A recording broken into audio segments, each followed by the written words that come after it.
Түрдүү улуттагы жаштар биримдигин бекемдөөгө багытталган маданий иш-чарага Оштогу бардык улуттун өкүлдөрү катышты. Ар кайсыл улуттун улуттук тамак ашы, колдонулган буюмдары жана улуттук кийимдери жарманкеге коюлду.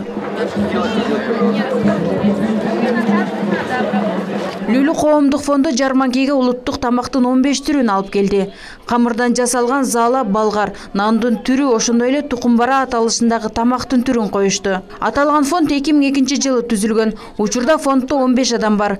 Лүлү фонду Ош шаарында кандай гана иш-чара уюштурулбасын активдүү катышып келет. Чучвара, мынерда салат, мынерда күнтама, мынерда балгар, көч балгар, дагы ушундай көч мантылар бар бу жерде.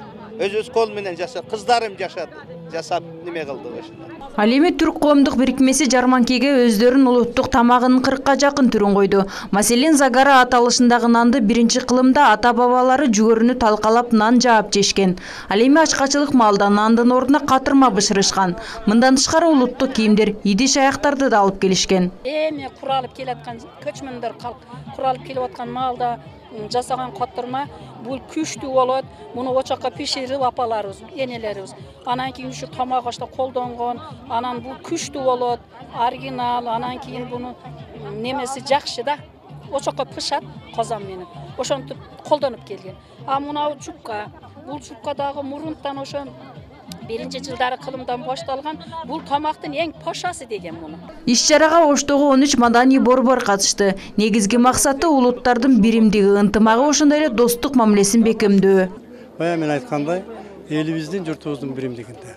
Кыргызстанда 80ден 100гө жакын этностордун өкүлдөрү жашайт. Ошол биз дайым бир девиз менен жашап келебиз. Биздин күчүбүз биримдикте деп. Кыргызстандын ошол өнүгүү өсүүсү, экономикасы, социалдык маселелери бардыгы эгер биз ынтымак болсок, биримдикте болсок, бири-бирибизди урмат-сый кылсак, ушунун баары ишке аша турган нерсе да.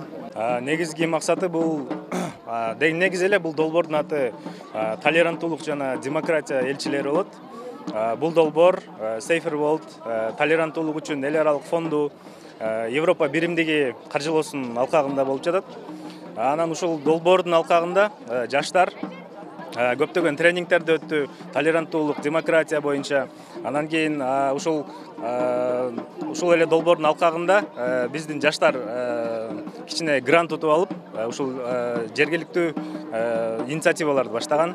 Ушул инициативанын бири бул Ош облусундагы, деги эле Кыргызстандагы улуттар аралык, эл аралык достукту чыңдоо. Жарманке ар улуттун өкүлдөрүнүн өздүк көркөм чыгармачылык концерти менен коштолуп, биз ар улуттанбыз, бирок биз биргебиз деген уран менен жыйынтыкталды. Феруза Ашымбаева, Талгат Акылбек уулу, жаңылыктар.